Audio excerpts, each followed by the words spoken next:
너는 6해 동안은 너의 땅에 파종하여 그 소산을 거두고 7째 해에는 갈지 말고 묵혀두어서 내 백성의 가난한 자들이 먹게 하라. 그 남은 것은 들짐승이 먹으리라. 내 포도원과 감람원도 그리할지니라. 너는 6해 동안에 내 일을 하고 7째 날에는 쉬라. 내 소와 나귀가 쉴 것이며 내 여종의 자식과 나그네가 숨을 돌리리라. 내가 내게 이른 모든 일을 삼가 지키고 다른 신들의 이름은 부르지도 말며 내 입에서 들리게도 하지 말지니라. 너는 매년 3번 내게 절기를 지킬지니라. 너는 무교병의 절기를 지키라. 내가 네게 명령한 대로 아비벌의 정한 때에 1해 동안 무교병을 먹을지니 이는 그 달에 내가 애굽에서 나았음이라. 빈손으로 내 앞에 나오지 말지니라. 맥추절을 지키라. 이는 내가 수고하여 밭에 뿌린 것의 첫 열매를 거둠이니라. 수장절을 지키라. 이는 내가 수고하여 이룬 것을 연말에 밭에서부터 거두어 저장함이니라. 네 모든 남자는 매년 3번씩 주 여호와께 보일지니라. 너는 내 제물의 피를 유교병과 함께 드리지 말며 내 절기 제물의 기름을 아침까지 남겨두지 말지니라. 내 토지에서 처음 거둔 열매 가장 좋은 것을 가져다가 너는 염소 새끼를 그 어미의 젖으로 삼지 말지니라. 아멘. 여러분들은 쉴 때 뭐 하고 쉬세요? 뭐 TV를 보기도 하고 운동을 하기도 하고 책을 읽기도 하고 뭐 아니면 친구들을 만나기도 하고 뭐 음식을 맛있는 걸 먹으러 간다거나 뭐 여행을 간다거나. 근데 저 같은 경우는 뭐 애들이랑 논다거나 뭐 아내랑 카페를 가서 뭐 차를 마신다거나 그런 걸 좋아하고요. 그런 거 아니면 그냥 주로 집에서 아무것도 안 하는 거. 전심을 다해서 아무것도 안 할 때 저는 쉰다는 생각이 들어요. 근데 저희 애들을 보면 주일 저녁에 가끔씩 이런 얘기를 하거든요. 갑자기 슬퍼졌어. 왜? 내일 학교 가야 돼. 뭐 이런 말을 하면 좀 나이든 티가 나는 것 같긴 하지만 예전에는 토요일도 학교를 갔었어요. 아마 애들은 모를 거예요.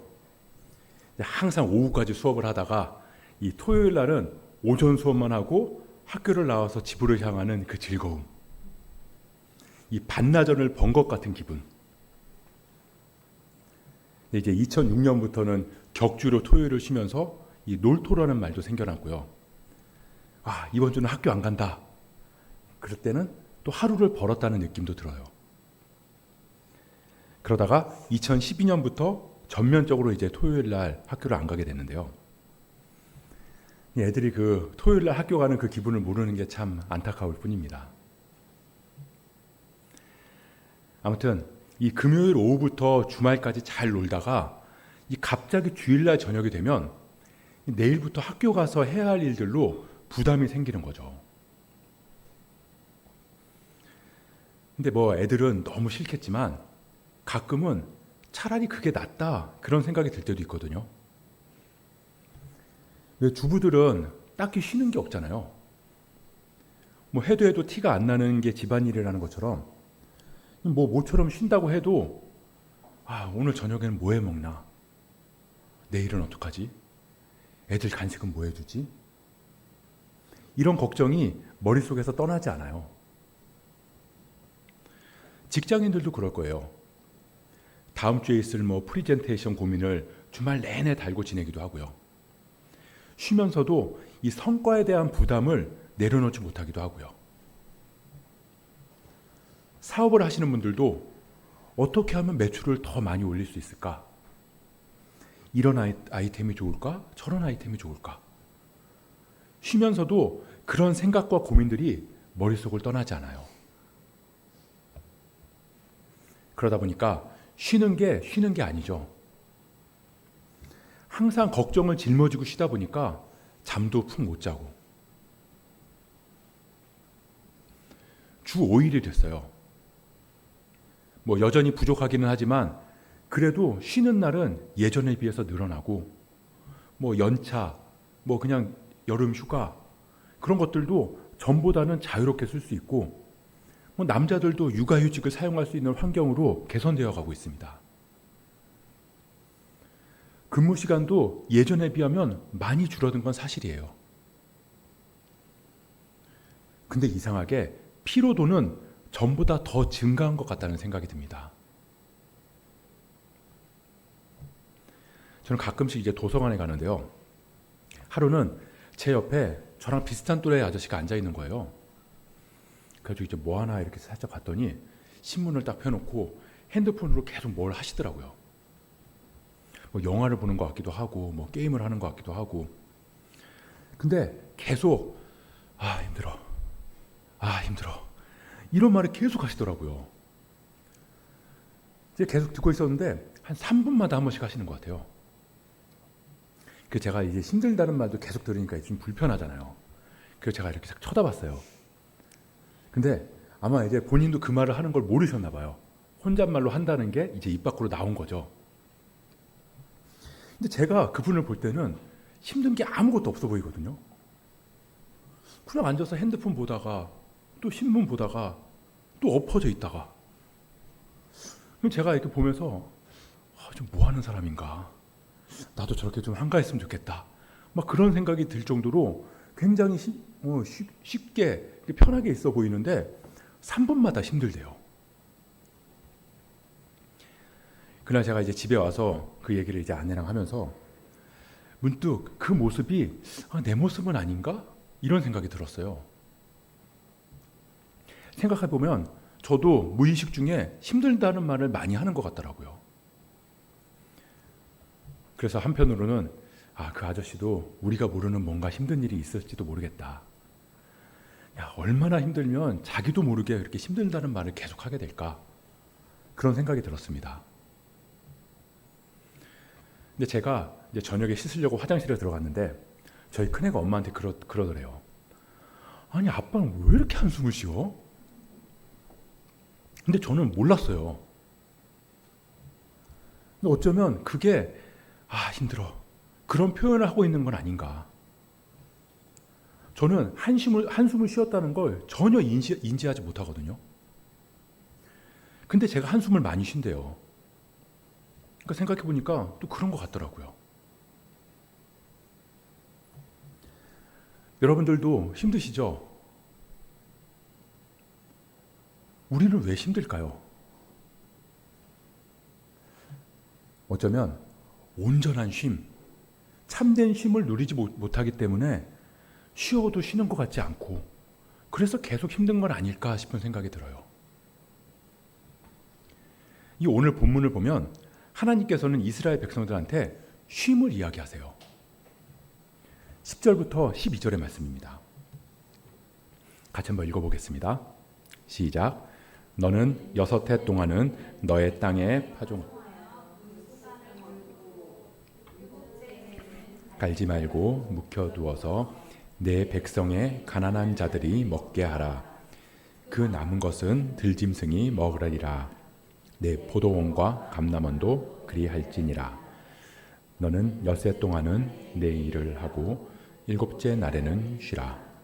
내 소와 나귀가 쉴 것이며 내 여종의 자식과 나그네가 숨을 돌리리라. 아멘. 안식이죠. 6년 동안 열심히 일하고 7년째 되는 해에는 아무것도 하지 말라고 말씀하세요. 땅도 쉬게 해야 한다는 거예요.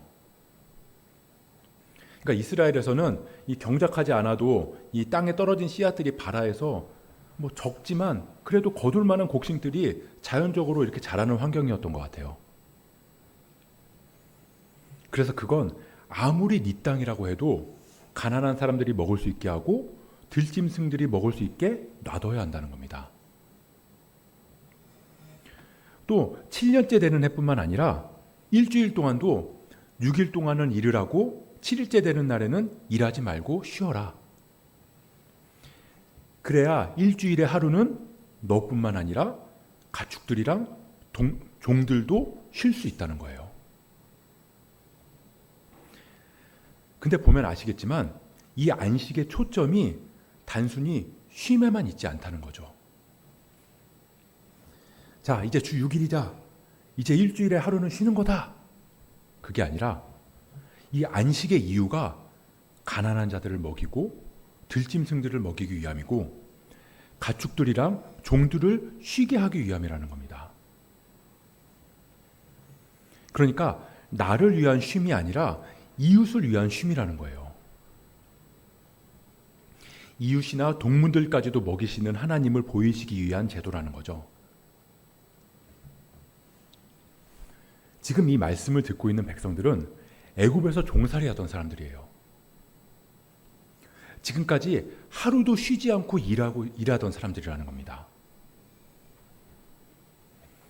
근데 우리가 알듯이 우리가 부모님의 안 좋은 모습을 보면서도 야, 나는 그러지 말아야지 이렇게 다짐을 하지만 크면서 그 모습이 나한테 나타나는 걸 보게 될 때가 있잖아요. 마찬가지로 쉬지 못하고 일만 하던 이스라엘 백성들도 야, 내가 나중에 약속의 땅에 들어가면 나는 그러지 말아야지 그렇게 다짐을 하겠지만 그때가 되면 똑같이 더 많이 벌고 더 소유하기 위해서 악착같이 일을 할 수 있다는 거예요. 율법 때문에 나는 어쩔 수 없이 안식일에 쉬어도 종들은 쉬지 않고 일을 시켜서 내 욕심을 채우려고 할 거라고요. 그런데 하나님은 그거 하지 말라는 거예요. 너 쉬어라. 근데 너 힘드니까 쉬어라가 아니라 이웃을 위해서 네가 쉬어야 된다.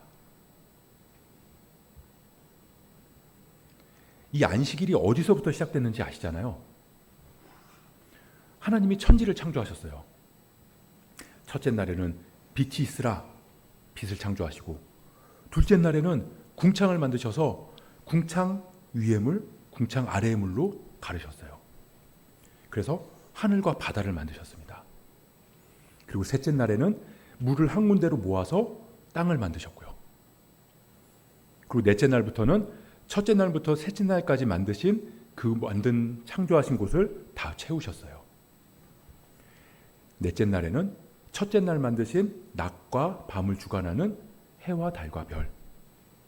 다섯째 날에는 둘째 날에 만드신 궁창 아래의 물, 바다에 사는 물고기, 궁창 위 하늘을 나는 새. 그리고 여섯째 날에는 셋째 날에 만드신 땅을 채울 동물과 우리 사람. 그리고 일곱째 날 보시기에 심히 좋았더라 하시면서 안식을 하셨습니다. 그러니까 사람은 사실 창조되자마자 안식을 누린 거예요. 여섯째 날 만들어진 거니까 바로 다음 날부터 안식을 누렸다는 거죠. 동산의 각종 나무 열매는 경작하지 않아도 이미 다 있었고요. 필요한 것들이 다 존재했다는 거예요. 근데도 하나님이 인간에게 일을 주셨죠. 땅을 정복하고 모든 생물을 다스려라. 하나님 주신 세상을 잘 관리하라고 명령을 주셨어요. 그게 일인 거죠. 너희들이 먹을 걸 너희들이 일해서 구해라. 일을 생존의 수단으로 주신 게 아니라고요. 이미 필요한 건 다 주셨어요. 그걸 너희는 잘 관리하기만 하면 된다. 이미 너희에게 필요한 건 다 준비해 뒀다. 그러니 너희는 마음껏 누리기만 하면 된다. 그게 안식이라는 겁니다. 그러니까 안식은 하나님을 신뢰하는 행위라는 거예요. 하나님께서 다 준비해 주셨구나. 하나님께서 다 예비해 주셨구나. 내가 내 힘으로 노력해서 얻는 게 아니구나. 그걸 고백하고 신뢰하는 게 안식의 의미라는 겁니다. 그러니 오늘 본문에서도 너의 이웃을 위해서 너도 안식하라는 말씀. 이 말씀도 네가 일주일 내내 일해야 너의 먹을 걸 얻을 수 있고 7년째에도 농사를 지어야 먹고 살 수 있다고 생각하는 그 너의 불안함, 그거 다 하나님께 맡기고 신뢰하라는 말씀인 거죠. 그리고 그 신뢰함을 통해서 이웃과 세상도 하나님을 알아가게 되는 거고요. 하나님께서 우리에게도 일을 주셨어요. 아담과 하와가 에덴 동산에서 하나님 창조하신 모든 동식물들을 다 다스리면서 관리하고 그 일을 통해서 기쁨을 누리면서 살아갈 수 있었던 것처럼, 하나님께서 우리에게 일을 주신 건 네가 그 일을 해야지만 먹고 살 수 있어, 그 의미로서의 일이 아니라 그 안에서 기쁨과 만족과 성취감을 누리면서 그 일을 통해 하나님을 알아가고 하나님을 전하며 살아가게 하기 위함이라는 겁니다. 그래서 우리가 무슨 일을 하든 기쁠 수 있고요, 무슨 일을 하든 감사할 수 있는 이유가 그 일이 나의 나됨을 증명하는 도구가 아니기 때문이에요. 우리가 가끔씩 하나님, 제가 무슨 직업을 가져야 하나님의 뜻을 이룰 수 있을까요? 그런 기도를 하는 걸 들을 때가 있잖아요. 저도 이 기도를 엄청나게 많이 했던 것 같아요. 근데 제가 전에 한번 이 말씀을 들은 적이 있는지 모르겠는데, 언젠가 제가 이 일을 하는 게 하나님의 뜻인지 아닌지 알려주세요, 막 그렇게 기도를 하는데요, 하나님께서 제 마음에 이렇게 말씀하시는 것 같더라고요. 동훈아, 나는 네가 무슨 일을 하는지 그거 그렇게 중요하지 않아. 내가 너한테 그 일을 허락한 건 네가 그 일을 원했고, 그리고 네가 그 일을 통해서 나랑 더 가까워지기를 원하는 마음에서 네가 선택했기 때문에 내가 허락한 거야. 나는 네가 무슨 일을 하든 그게 중요한 게 아니라 네가 얼마나 나랑 친밀한가, 그게 나에게는 중요해. 그런 마음이 들었어요. 그때 제가 깨달았습니다. 물론 하나님께서는 각 사람에게 다 맞는 달란트를 주시고 그 각자의 일을 통해서 하나님의 이름을 높이기를 원하시는 건 분명하지만, 그 일 자체가 하나님의 뜻이다 아니다를 말할 수는 없다는 거죠. 사람을 창조하시고 사람으로 하여금 바로 안식하게 하시면서 땅의 모든 것을 누리게 하신 하나님의 은혜가 오늘날에도 동일하다는 겁니다. 그래서 하나님은 그걸 잊지 말라고 안식을 주신 거예요. 우리가 주일에 일을 쉬면서 하나님을 예배하는 것도 그래요. 예수님께서 부활하신 이후에 이제 우리에게는 안식일은 주일로 대체됐어요. 그러니까 우리가 주일에 일을 멈추고 하나님 앞으로 나아온다는 건 우리를 먹이시고 입히시고 채우시는 하나님을 신뢰한다는 믿음의 고백인 거죠. 우리에게 주어진 직업, 일, 물론 우리는 최선을 다해서 열심으로 임해야 돼요. 그 일을 통해서 이루실 하나님의 일하심을 기대하기 때문에 열심히 할 수 있는 거죠. 정직하게 최선을 다해서. 그래서 우리가 맡겨진 일을 소명으로 받아서 열심히 할 수 있는 거지. 그 일을 열심히 해야 내가 먹고 살 수 있기 때문에 열심히 하는 거, 그게 아니라는 겁니다. 그러니 쉬어라. 근데 왜 우리는 못 쉴까요? 그건 내가 내 힘으로 먹고 살아야 한다고 생각하기 때문이에요. 내가 이 일을 이뤄내야 되고, 그래서 더 많이 벌어야, 그래야 우리 가족이 먹고 살 수 있다. 내 인생은 내가 이루어 가야 한다. 그러니 쉬지 못하는 거죠. 그러니 항상 힘든 거예요. 12절 말씀을 보세요. 너는 엿새 동안에 내 일을 하고 일곱째 날에는 쉬라. 내 소와 나귀가 쉴 것이며 내 여종의 자식과 나그네가 숨을 돌리리라. 숨을 돌리리라. 하나님께 모든 걸 맡기지 못하고 내가 주인처럼 내 인생을 이끌어가려고 할 때 나뿐만 아니라 내 주변의 모든 사람들이 숨을 돌리지 못한다는 겁니다. 숨을 못 돌리니까 한숨이 나오는 거예요. 아휴, 아휴. 근데 모든 걸 하나님께 맡기면 숨을 돌릴 수 있게 되는 거죠. 제가 한숨을 쉬는 이유가 이것 때문인가 봐요. 우리 교회가 개척된 지 1년 반이 지났습니다. 근데 제가 날이 갈수록 힘든 거예요. 분명히 저는 하나님을 의지하고 하나님께 모든 걸 맡기거든요. 그렇게 기도하고 항상 그렇게 제 마음을 붙잡아요.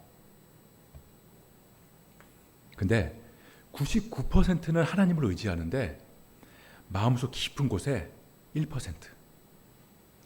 그 1%의 제 생각이 저를 힘들게 하는 것 같아요. 내가 열심히 해야 뭔가를 이룰 수 있을 것 같고, 이 생각했던 것처럼 일이 잘 안 될 때 내가 부족해서 그런 거라는 생각이 들고, 아무리 그래도 이때까지는 이렇게 돼야 되고 이때까지는 이렇게 돼야 되고, 그런 스스로의 계획을 세우고 그게 잘 안 되면 힘들어하는 것 같더라고요. 근데 그 생각이 하나님을 의지하는 99%에 비하면 아주 작은 1%의 생각이지만, 그 1%가 가끔은 이 99%를 능가할 만큼 강력하게 저를 감쌀 때가 있다는 거죠. 그러면 쉬지를 못하겠어요. 더 열심히 하고 더 완벽하게 해야 될 것 같아서. 물론 여러분들은 도대체 뭘 완벽하게 했다는 거야? 라고 생각할 수 있을지 모르겠지만, 저는 그 압박감이랑 중압감으로 잠을 못 잘 때도 있거든요. 저도 오늘 말씀을 준비하면서 깨달은 거예요. 아, 내가 지금까지 하나님을 신뢰한다고 하면서도 온전한 신뢰를 하지 못했구나. 하나님을 신뢰하는 사람은 쉴 때 제대로 쉴 수 있는 거예요. 잘 놀고 잘 먹는다는 말이 아니라 내가 무언가를 해내고 내가 무언가를 이루어서 나를 증명해내야 된다는 부담감, 내가 내 노력으로 인생을 이끌어가야 한다는 중압감, 그런 마음에서 자유할 수 있다는 겁니다. 열심히 최선을 다해서 일하고 결과는 하나님께 맡기는 자유. 나는 내가 할 수 있는 한 성실하게 모든 일을 다하고 그 이면에 걱정과 근심은 내려놓을 수 있는 여유. 그게 하나님을 신뢰하는 삶이라는 걸 알았고, 하나님께서 이스라엘 백성한테 안식하라고 말씀하신 그래서 우리에게도 그리스도 안에서 쉼을 누리라고 하는 말씀, 그게 이거였구나. 그걸 깨달았어요. 그래서 그 하나님의 일하심을 확인할 수 있도록 절기를 주신 겁니다. 하나님께서 종되었던 애굽 땅에서 건져내신 그 구원의 은혜, 내 힘으로 이룰 수 없었던 자유를 누리게 하신 손길을 기억하면서 무교절을 지켜라. 첫 열매와 소산을 거두면서 하나님께서 우리를 먹이시고 채우시는 은혜를 기억하는 맥주절, 그 모든 것을 창고에 저장하면서 하나님의 지키시고 보호하심을 바라보는 수장절, 매년 찾아오는 절기들을 통해서, 그렇지, 내 힘으로 하는 게 아니지, 나를 먹이시고 입히시고 채우시는 분은 내가 아니라 하나님이지. 그래서 이 아담과 하와를 창조하시기 이전에 이미 온 천지를 다 만드시고, 마지막에 아담과 하와를 만드신 후에 온 땅을 다 보이시면서 다 누려라. 다 너희가 관리해라. 너희는 이 모든 것을 누리고 쉬면서 나 하나님만 신뢰해라. 동산 중앙에 선악을 알게 하는 나무를 보면서 지날 때마다 이 모든 건 다 하나님의 은혜지. 그걸 고백하게 할 수 있었던 것처럼 절기를 지나면서 이스라엘 백성들은 기억하는 거죠. 내가 스스로 애굽에서 구원받은 게 아니지. 내 힘으로 곡식을 거둔 게 아니지. 내 노력으로 이렇게 살아갈 수 있는 게 아니지. 절기를 통해서 하나님의 일하심을 볼 수 있는 겁니다. 그래서 하나님을 신뢰하고 하나님의 일하심을 목도한 사람들은 어떻게 할 수 있냐? 19절입니다. 우리 같이 한번 읽어볼게요. 시작. 내 토지에서 처음 거둔 열매에 가장 좋은 것을 가져다가 너의 하나님 여호와의 전에 드릴지니라. 너는 염소 새끼를 그 어미의 젖으로 삼지 말지니라. 아멘. 토지에 처음 거둔 열매에 가장 좋은 것을 하나님께 드릴 수 있다는 겁니다. 그지? 가장 좋은 걸 하나님께 드리는 게 맞지 라고 생각하면서 쉽게 넘어갈 수 있지만 이거 굉장히 어려운 거예요. 토지에 처음 거둔 열매에 가장 좋은 거. 우리는 그걸 보통 누구에게 드리죠? 보통은 가장 좋은 건 자녀님들한테 드려요. 나는 못 먹고 나는 못 입어도 자녀한테는 가장 좋은 걸 아낌없이 줄 수 있다고요. 또 부모님께 드리죠. 나를 길러주시고 나를 낳아주신 부모님께 가장 좋은 걸 드릴 수 있어요. 아니면 사장님한테는 드릴 수 있겠죠. 가장 좋은 걸 갖다 드리면서 그보다 더 좋은 게 나올 걸 기대하면서 말입니다. 근데 가장 좋은 걸 하나님께 드리는 건 앞에서 이야기했던 것처럼 하나님을 신뢰하고 하나님의 일하심을 보기 전에는 절대 불가능하다는 거예요. 하나님을 경험하지도 못했는데 심지어 눈에 보이지도 않는데 어떻게 가장 좋은 걸 하나님께 드릴 수 있냐는 겁니다. 아마 좀 별로라고 생각되는 것조차 드리기 힘들걸요. 네가 처음 거둔 열매에 가장 좋은 걸 가져다가 너의 하나님께 드릴지니라. 다시 말하면 너를 먹이시고 입히시고 채우시고 또 이끄시는 그 하나님을 전심으로 신뢰해라. 그러면 보이지 않는 하나님의 일하심이 보일 거고 너는 너의 가장 좋은 것을 드림으로 그 은혜에 보답하고자 하는 마음을 갖게 될 거다. 너는 염소 새끼를 그 어미의 젖으로 삼지 말지니라. 어미의 젖은 어린 염소 새끼한테는 생명이나 다름없습니다. 새끼가 젖을 안 먹으면 죽어요. 근데 그 생명으로 어린 생명을 삶아서 죽인다. 이 당시 이스라엘 밖에 있는 나라에서는 이 염소 새끼를 그 어미의 젖으로 삼는 그 이방의 풍습이 있었던 것 같아요. 그게 뭐냐면 생명으로 생명을 죽이는 행위인 거죠. 생명을 이용해서 죽음을 만들어내는 거예요. 생명과 생명이 뒤엉켜서 이게 생명인지 죽음인지도 모른 채 막 뒤죽박죽 되는 거. 그러지 마라. 즉 생명을 존중하라는 겁니다.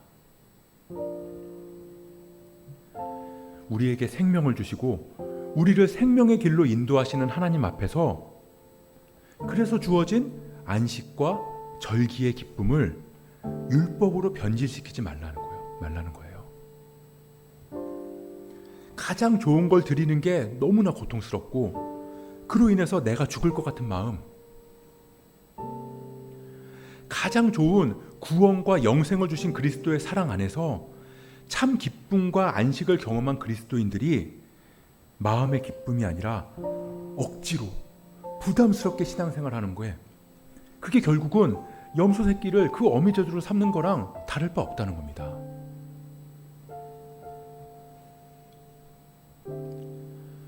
안식한다는 건, 그리고 절기를 지킨다는 건 단지 일을 하루 쉬고 아무것도 안 사 먹고 육체적인 노동을 멈추면서 형식에 맞춰서 정해진 제사를 드린다는 게 아니라, 나는 하나님께 속한 사람이다, 나를 지키고 인도하시는 분은 하나님이시다, 그 믿음을 고백하면서 온전히 하나님의 은혜와 사랑을 우리 마음에 새긴다는 겁니다. 그럴 때 우리는 참 자유와 평안을 누릴 수 있을 줄 믿습니다. 저 이제 숨 좀 돌리려고요. 여러분들도 숨 좀 돌리세요. 그렇게 우리가 주님을 온전히 신뢰함으로 영생이라는 가장 좋은 것을 주신 우리 하나님 앞에서 우리의 전부를 내어드릴 수 있는, 그렇게 하나님 안에서 숨통이 확 트이는 저와 여러분 되시길 주님의 이름으로 축복합니다.